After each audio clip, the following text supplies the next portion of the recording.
up? Mark is still not here. My name's Ethan. I'm from Boston, Massachusetts. I'm in business development, and I'm today's Whitesburg. I probably knew that I was white when I was like 7. Round 1. So Ethan, why do white people like drinking IPAs? I think there are a few different reasons. If I'm going to speak for myself, I like to drink IPAs because there's a higher alcohol content. And so especially like coming off of a meal or something, if you have a little less stomach space to work with, IPA is a good way to get a good buzz going without having to drink like,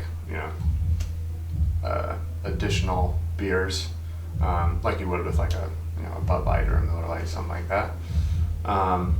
I think some people try to do a little bit too much with it. Like some people treat IPAs like I don't know, something where they're always trying to find a new one. They try to talk about like the subtle tastes and tones. Like What I think is all of that? Because there's all the, I guess, the different people that make the beer.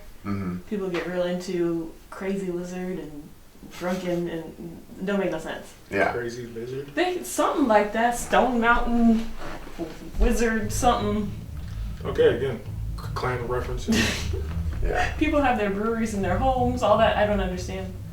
Yeah, so an IPA, it stands for like India Pale Ale, I guess, Indian Pale Ale. And there's... That sounds pretty racist. I mean, I don't know. It could be. I'm just saying Indian Pale Ale. Yeah. I thought it was like independent, like something with just beer words, but I just assumed it was independent, but alright. Yeah, it's Indian Pale Ale. Right. So, but I don't know if that means that it came from India.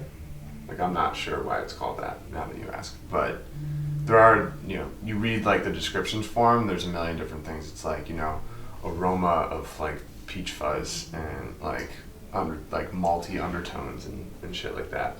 Peach fuzz? I don't totally understand. I'm just, like, that's the sort of thing you'll find on an IPA can. And some people get really into that aspect of it, which, again, I think they're all, like, a lot of them are relatively the same. So... It's, but I don't know. I think it's an acquired taste too. A lot of people who don't drink a lot of beer don't like IPAs because it's kind of a stronger taste. Have you had one? No. Any particular reason not? Like, would you try one now? Oh, I think beer tastes like pee. So. Okay. How do you know what pee tastes like? It's a long story. Oh no! Does it have anything to do with Robert? No. That's a mess. You're bringing that man up. He hurt people. Yeah, we know. He also urinated on them. He sure did. Alright then. I don't know. I just always notice like people like, yeah, IPA, like let me get that, bro, watch that. And they're wearing their Patagonia shirts. I'm just like, alright. Yeah, it's a pretty white thing to do, I would say. But like, what do you get out of it? Because are you trying to get drunk? Are you actually enjoy Typically. it? Okay. Yeah. I would say I enjoy But it why at not this just point, drink? Liquor. Yeah. Liquor is quicker. Willy Yeah, I Wonka think said it- so. I Isn't think he it- like your patron saint of like flavor? What was the question? Isn't Willy Wonka the patron white saint of flavor? Like liquor is quicker. Candy's dandy, but liquor is quicker. He said that. Yeah, I guess so. First time I'm hearing it. But, Oh, okay. But I think, I don't know. I definitely have like, bourbon, whiskey, gin, things like that too. But I think when it's, if you're drinking for a longer period of time, like if you're going to a sports game or something like that, it's like you're tailgating. I don't know. I think it's a safer choice. You kind of like, it doesn't sneak up on you. It's a predictable drunk, if that makes sense. Whereas if you have a bunch of liquor, sometimes it takes like 30 minutes for it to kick in, then all of a sudden you're like a little too far deep into it. You're looking at me like it hasn't happened to you, but... So what you're saying is like IPA takes you from like Robert Kraft, like you'll be like Robert Kraft level, like, yeah, I'm enjoying myself, I own this team and all these niggas, to like Gronk, like I'm like, but liquor would be like Gronk drunk and you'll be like, yeah, everything is awesome, and I'm like throwing shit arbitrarily like off of parade floats. Yeah, I'm not sure if I would have described it exactly that way. Probably not. It rings true. Yeah, I like it. Yeah. I like that. Although Robert Kraft's probably more in like the wine category. Probably more wine than IPA. Maybe Bill's sitting on the boat right now drinking IPA. But close enough. He has a boat? Oh yeah. Yeah, he's got a boat. That's what's up. Yeah. He likes to fish and stuff in the off season, I guess. Cool. Is Dogfish like cat dog? No. Okay. No. Just trying to think if there's any way, but I don't think it's anything like cat dog, unfortunately. I've never heard of Dogfish, so I was just wondering. I don't, like, it's Dogfish Head, and I think if I remember it right, it's like there's an island. So someone decided, someone was probably not sober and named an island like Dogfish Head. And that's where the name of the brewery comes from. Dogfish Head, like, as a drunk thing, that doesn't seem like beer drunk. That definitely seems like liquor drunk, though. I would agree with that. Yeah. But then they were like, we can't be like this anymore. We gotta get a beer so we don't get to this level. So, born out of necessity. All right. Yeah. So, are you gonna try an Indian Pale Ale at some point? No. You're still out. Yeah. What's your drink of choice? I like gin. Okay, I like gin too. Round 2. Every year, football happens, specifically NFL football. Mm-hmm. But if you watch college football, right, there's like a diversity of players, player styles, physical attributes, all types of motherfuckers, playing all types of positions. And it's an entertaining game to watch. And then somehow these people who then graduate, who then are determined to be pros, like the quarterback specifically, you get to draft time and they're like, all right, let's find Daniel fucking Jones from Duke. Or let's find Case Keenum from Houston, maybe. I don't know. Yeah. And what's the tall motherfucker? Dan. He used to play for Denver. It doesn't matter. It doesn't matter. Oh, Osweiler. Yeah, Brock Osweiler. And they pull these motherfuckers out from nowhere motherfucking small-ass school. And they'll be like, yeah, these are the next wave, even though they didn't win any national championships, they didn't set any records, they didn't win any Heisman's or Maxwell Awards, But they're like, no. These guys are the future. These are the ones who are going to elevate to superstar status and pay all the money, even though all these other motherfuckers worked a lot harder. And they say it's because they're the pro-style quarterback. So my question is like, why do white people and white culture revere this whole notion of people who are unproven in this whole idea of the myth of the pro-style quarterback, when if we look at, say, the motherfucker who just won the Super Bowl, Patrick Mahomes, is not that prototypical 6'4", can't move quarterback. Like, even Aaron Rodgers, who's like, white people love to jack off to Aaron Rodgers State Farm commercials, that is that true? That is true. Motherfuckers they really get hard over that shit. Okay. Yeah. And he's not the typical pro-style quarterback. He can move. He has athleticism. He, improvises. He does everything that they're like, oh no, that's not going to do well on this level. And they actually punished him for it when it came to draft him. They drafted him lower than they could have. And that's why he was like, I'm all mad. I'm going to grow a handlebar mustache. So, just explain this bastion within our culture of why, again, the people who are clearly not the best athletes seem to get elevated beyond those who are. Yeah, it's a good question. And I think it's changing. You look at Lamar Jackson as well, just won MVP. There are definitely quarterbacks in the NFL who don't fit this old picture of what an NFL quarterback should be. It's kind of, I feel like the guys who really were that generation of quarterbacks, you look at Brady, Manning, Rivers, the other Manning, Ben Roethlisberger, all these guys. I wouldn't put Ben Roethlisberger in that category. You think he can improvise?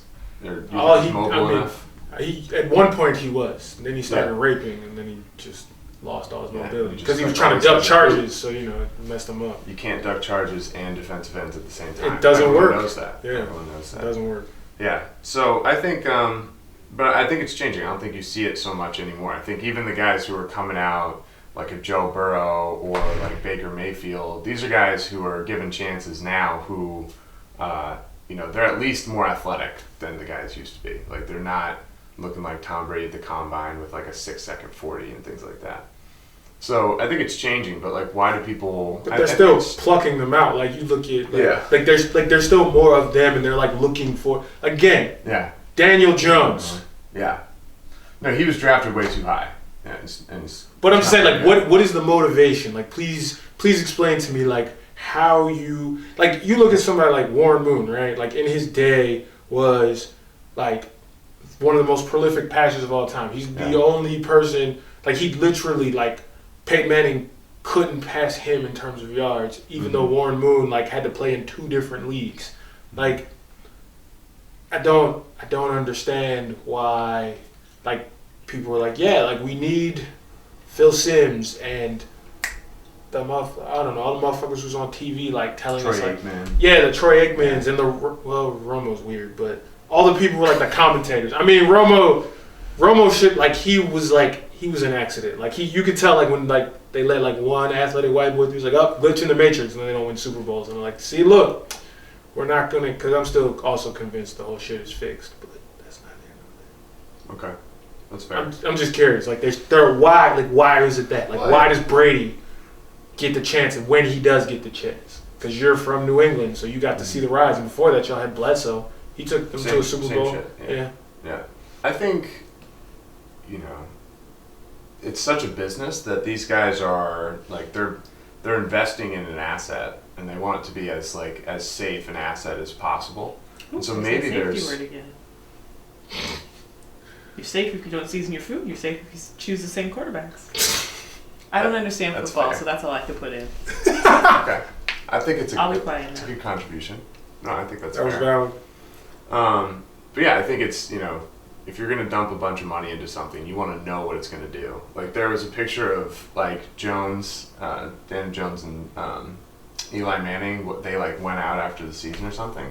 And they're both, like, in polos, just, like, they're not, I don't know. They're not going to do anything crazy. They're not going to, like, get in trouble or anything like that. So maybe there's a perception around that. I mean... They just want, like, hey, listen, like, this white guy's going to stand in the pocket and not, have his picture taken on a yacht somewhere in Florida, like the OBJ incident. I don't know. Maybe there's a measurement of like safety. Or do like wild amounts of coke like Lawrence Taylor. But, I mean, Phil Simms was also doing wild amounts of coke. He just did it like in his house. Lawrence Taylor was like, I'm do coke for the game, but they played on the same team. Like, I don't know. I actually don't know that they did coke. I just have an assumption that all rich white people do coke. It's an expensive drug. You don't seem like a rich white person. You might be, but you don't seem like it. Mostly because your hoodie, like, it's printed, it's not stitched. If it was stitched, I would believe that you did coke. Okay. Oh, okay. That's good for me to know. So I know, like, what kind of image I'm putting in the world. Yeah. Like, because I'll walk out the house and people will be like, he does or does not do coke, just based on what I'm wearing. Fair enough. That's a lot of power. Do you tuck in your polos? I like not to. I only ever do it if it's like a work thing. Like you tuck them into your jeans. Yeah, like when you say it like that, it sounds like I should just be like, no, absolutely not. But I mean, I've done it. I usually don't. 9 times out of 10, I'm not tucking the polo. Okay. No, it's true. It's true. Anytime I see somebody who's got a tucked in polo to jeans, I'm assuming, especially if it's like a Ralph Lauren polo, I assume they do coke. Oh. Okay. I'm going to keep an eye out for those guys. Yeah. That's fair. You ever pop your collar in your polo? Absolutely not. Alright. You might not do coke. We started talking about tall, white, unathletic quarterbacks, and now it's just determining whether or not I do coke. I mean, yeah, but I still don't get the quarterback thing. Like, again, like I said, the preseason awards and all that, like postseason awards, and you look at, like, again, who wins national championship stuff. Like, what's the all the motherfuckers got picked before Deshaun Watson, like, didn't make any sense. Even though Deshaun Watson won the national championship. Like, I think the other thing you have to think about, too, in terms of, like, a quarterback that's going to... 6'4" guys who don't leave the pocket, they're going to get hurt a lot less than these guys who run around college and are just superior athletes. And so they can get around people. They don't get hit as much because they're getting out of bounds or getting down, whatever. When you make the jump to the NFL, everybody who's on the field is, like, bigger, faster, stronger by a fair margin than the guys that they were playing against in college. And so, you know, even if you're taking less hits or like the same amount of hits as you do in college, like there's a higher likelihood they get hurt.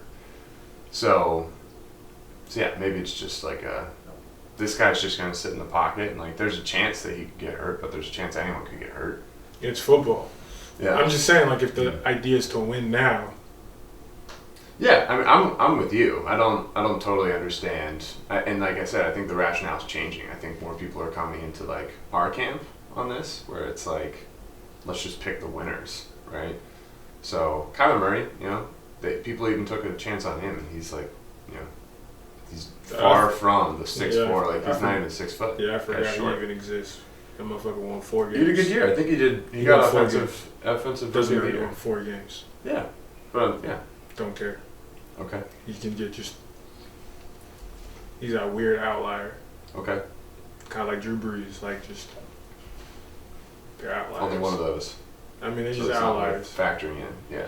Over the history of. Yeah.